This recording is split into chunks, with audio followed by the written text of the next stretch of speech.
Hi, it's Joanne, your lawyer friend / food content creator, and today we're going to talk about exactly how to tell the difference between a judicial warrant and an administrative warrant or an ICE warrant. An example of a judicial warrant. Before we talk about the 3 things you're going to look for in a judicial warrant, let's talk about the first thing you are going to do when somebody knocks on your door and says they demand entry to your house. You're not going to say, sure, come on in. You're not going to open the door. You're not even going to go call your lawyer. You are going to say the words, I need to see a warrant. And then they're going to say, well, sure, if you just open up the door, I'll show you the warrant. Do not fall for that. Tell them they can slide it under the door, they can press it against a window, or some other way. Once you are able to view the warrant, these are the 3 things you're going to look for. Number 1, you're going to look for words at the top that say United States District Court. You're going to look for the word court, C-O-U-R-T, at the top of this document. It can be from any state, district within that state,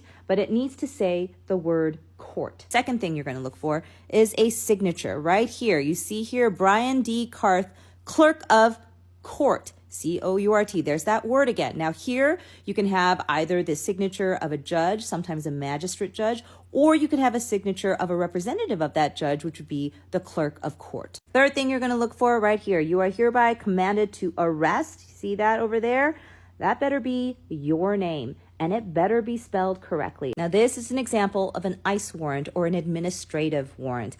Let's look for the 3 things we talked about. Number 1, is there a reference to a court anywhere at the top of the document? No, there isn't. What it actually says is the U.S. Department of Homeland Security. That's not court. This is not a judicial warrant. Let's look at the signature. Is there a signature here by a judge, a magistrate judge, or a deputy clerk of that court? No, it says immigration officer. Immigration officer is not a judge. Immigration officer does not have any authority to make a 4th Amendment ruling on whether or not your constitutional rights are being violated. Even if this document says warrant, even if this document has a signature, and even if this document correctly spells your name, this is not a judicial warrant. What does that mean? That means that if all they got is an administrative warrant, and when they slide that under your door and you look for it and you say, this document doesn't reference a court, this document doesn't have a signature of a judge, a magistrate judge, or a court clerk,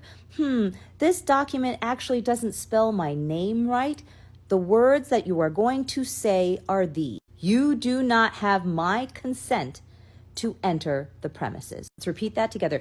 You do not have my consent to enter the premises. After that is when you call a lawyer.